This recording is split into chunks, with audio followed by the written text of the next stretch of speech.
Shalom,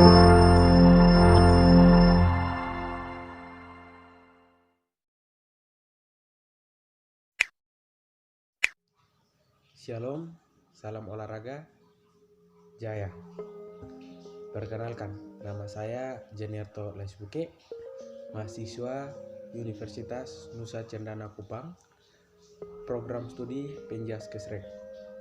Saya akan mempresentasikan materi tentang beberapa teori psikologi belajar. Ya, baik.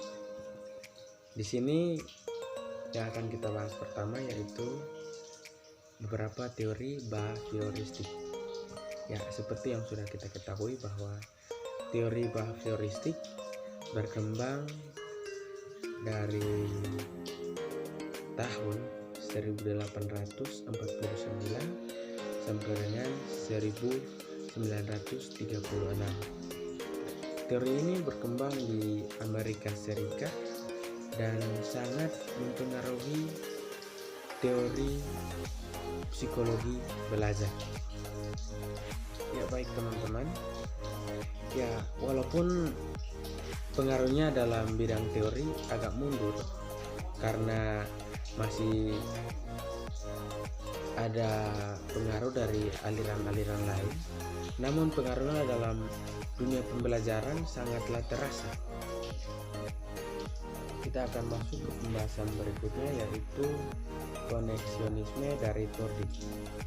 Ya, menurut teori ini prinsip belajar pada hewan dan juga manusia itu sama. Ya. Dasar terjadinya belajar adalah terjadinya pembentukan asosiasi antara kesan panca indera dengan kecenderungan untuk bertindak.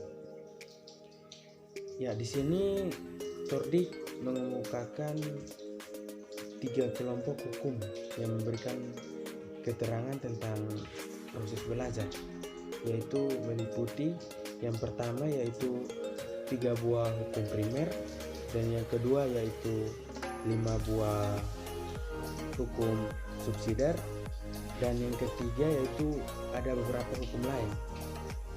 Ya, di sini yang akan dikemukakan yaitu 3 buah hukum primer, ya, karena hukum-hukum tersebut dipandang memiliki relevansi yang tinggi dengan proses belajar secara hukum maupun proses belajar secara motorik.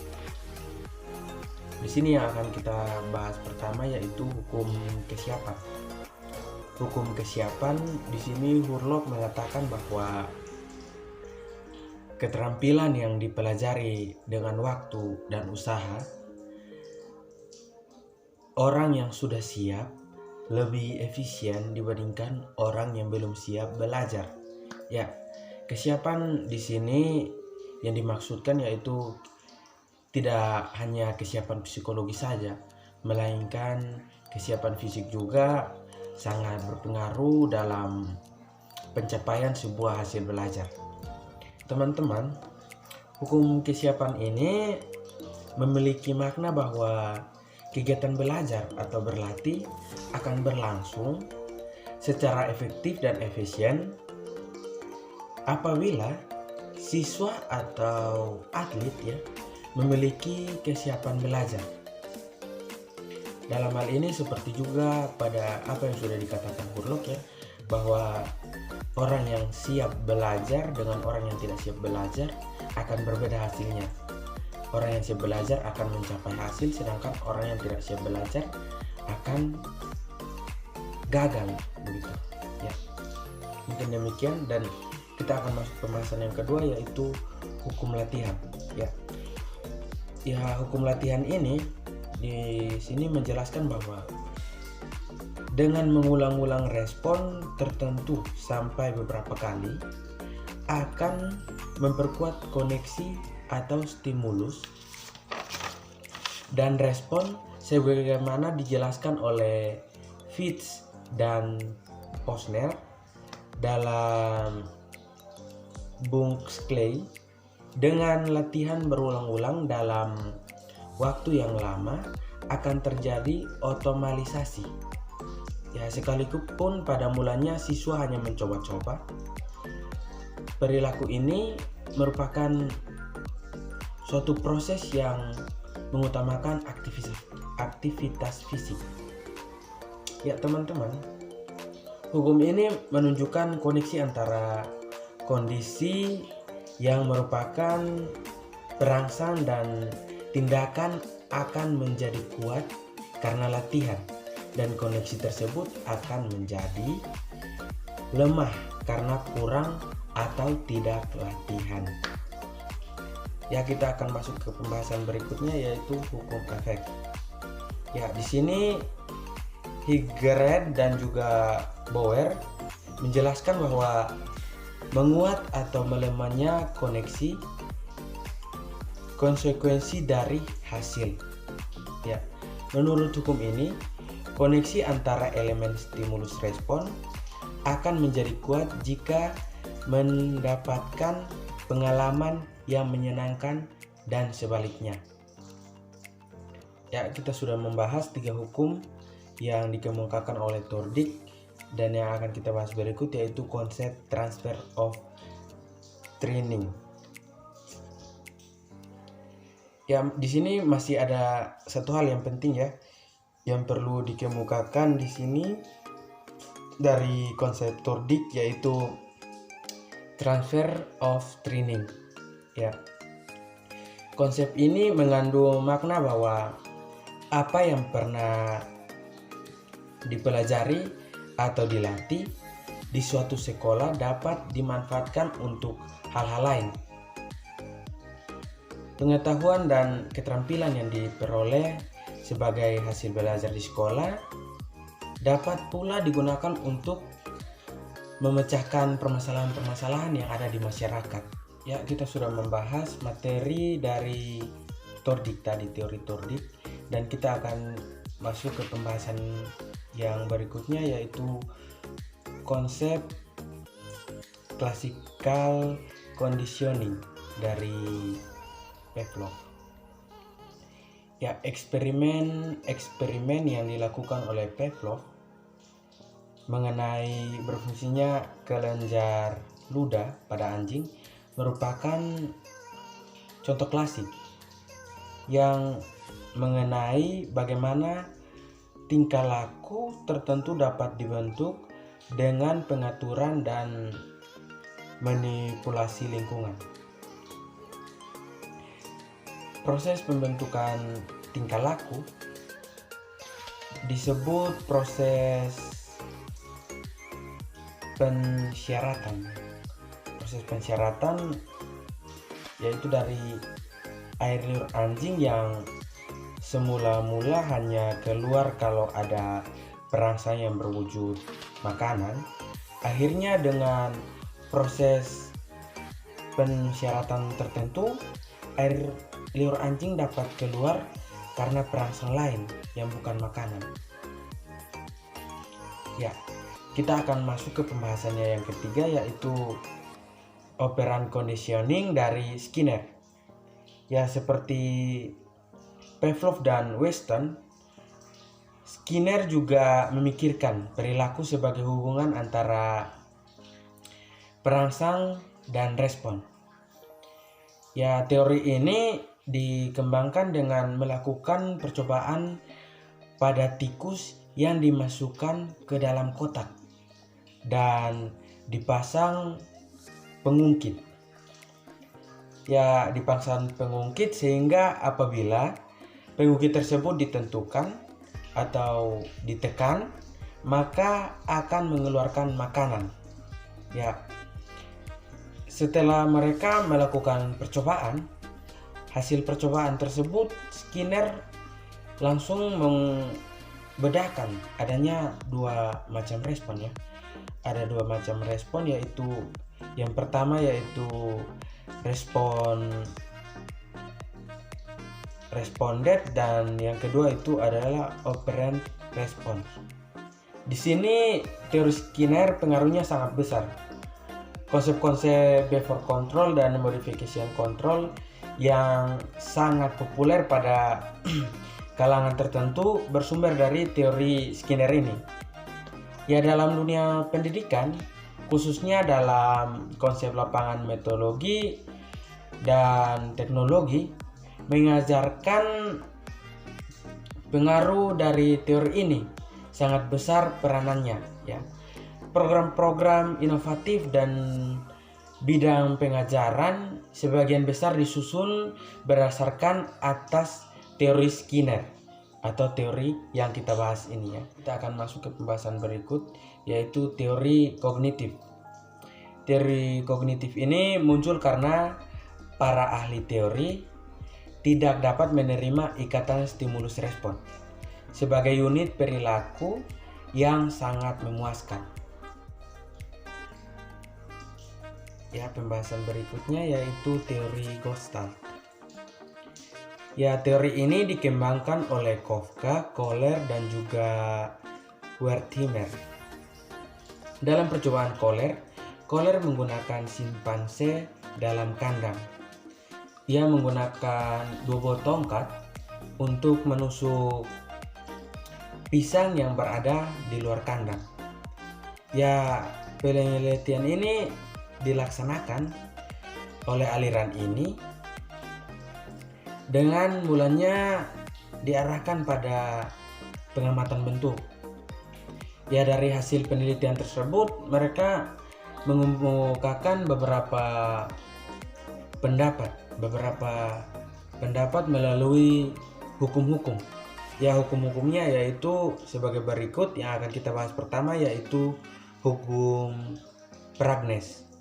Ya, hukum ini merupakan hukum umum yang menyatakan bahwa pengamatan suatu objek cenderung untuk dikaitkan dengan sesuatu, sehingga pengelompokan objek itu mempunyai arti tertentu baginya.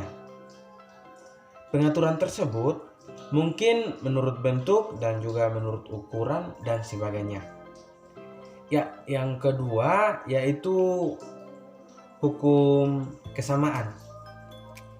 Ya, hukum ini menyatakan bahwa hal-hal yang sama cenderung untuk membantu Gestalt. Ya, contohnya orang pada umumnya cenderung untuk mengamati deretan tegak lurus atau barisan sejajar sebagai sesuatu atau Gestalt. Ya, yang ketiga yaitu hukum kedekatan. Ya, hukum ini menyatakan bahwa hal-hal yang saling berkaitan cenderung untuk membentuk Gestalt. Ya, contohnya orang pada umumnya cenderung untuk mengamati kedekatan antara A dan B, kedekatan antara C dan D, kedekatan antara E dan F, ya sebagai kesatuan atau Gestalt, daripada kedekatan antara A dan F dan juga C dan F. Ya, yang berikut yaitu yang keempat, ya. Yang keempat yaitu hukum ketertutupan, ya. Hukum ini menyatakan bahwa hal-hal yang tertutup cenderung untuk membentuk Gestalt. Ya, contohnya pada umumnya orang akan cenderung mengamati B dan C dan D dan E daripada A dan B, C dan D, atau E dan F. Ya, pada perkembangan selanjutnya, penganut aliran psikologi Gestalt berpendapat bahwa hukum-hukum dan prinsip-prinsip yang berlaku dalam bidang pengamatan juga berlaku dalam bidang belajar dan juga berpikir. Ya, pendapat ini didasarkan atas kenyataan bahwa apa yang dipikirkan dan dipelajari bersumber dari hasil pengamatan. Dan ini berarti bahwa belajar dan berpikir pada hakikatnya adalah melakukan atau mengubah struktur kognitif. Ya, pembahasan berikutnya yaitu teori medan dari Lewin. Teori medan mula-mula dikembangkan oleh Kurt Lewin. berdasarkan teori Gestalt. Jadi teori ini dikembangkan oleh Kurt Lewin berdasarkan teori dari Gestalt. Ya, prinsip-prinsip Gestalt yang telah dikemukakan di atas diakui berlakunya oleh Lewin. Ya, di samping itu ia menambahkan unsur-unsur baru mengenai belajar. Ya, seperti berikut akan kita bahas, yaitu ya baik, pembahasan yang pertama yaitu belajar adalah mengubah struktur kognitif. Ya, pemecahan masalah hanya dapat terjadi apabila struktur kognitif diubah. Ya, contohnya kita menulis titik-titik dan kita menghubungkan titik-titik tersebut dengan 4 buah garis tanpa kita mengangkat tulisan tersebut atau pulpen yang kita pakai untuk menulis. Ya, yang kedua yaitu peranan hadiah dan hukuman. Ya, hadiah dan hukuman di sini yang dimaksudkan yaitu merupakan dua sarana motivasi yang berguna. Ya, tetapi dalam penggunaannya memerlukan pengawasan yang cukup. Ya, nilai yang baik tentu sangat menyenangkan bagi siswa jika dia dapat memuaskan dirinya. Namun, belajar untuk memperoleh nilai yang baik pada umumnya dianggap sesuatu yang kurang menarik bagi siswa. Ya, oleh karena itu, ada kecenderungan untuk memperoleh nilai baik tanpa belajar. Walaupun karena siswa tersebut nyontek, tapi dia akan mendapat kepuasan setelah mendapat nilai yang baik. Ya, untuk menghindari hal tersebut ya kita perlu melakukan pengawasan. Dan yang ketiga yaitu masalah sukses dan gagal ya. Ya, faktor motivasi yang lain yang penting adalah pengalaman sukses yang berperan sebagai hadiah dan gagal yang berperan sebagai hukuman. Ya, di sini yang dimaksudkan yaitu jika kita gagal itu sebagai hukuman untuk kita karena kita malas.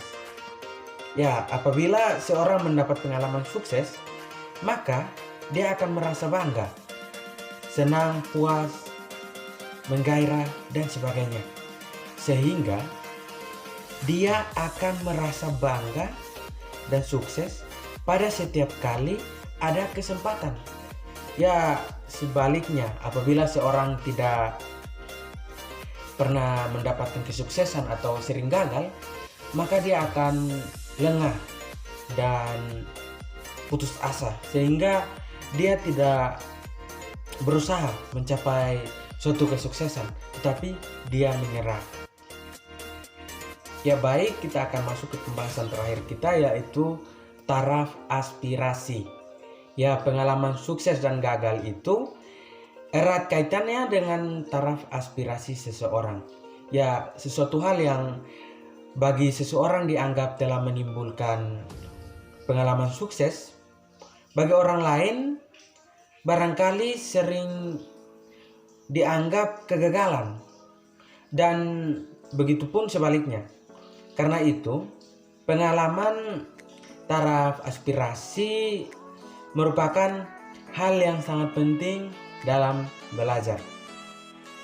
Ya, baik, terima kasih. Demikian presentasi dari saya. Kurang lebihnya saya berikan kesempatan kepada teman-teman dan juga ibu dosen untuk mengkritik atau memberi saran terhadap presentasi yang sudah saya buat. Terima kasih. Shalom. Salam olahraga. Jaya.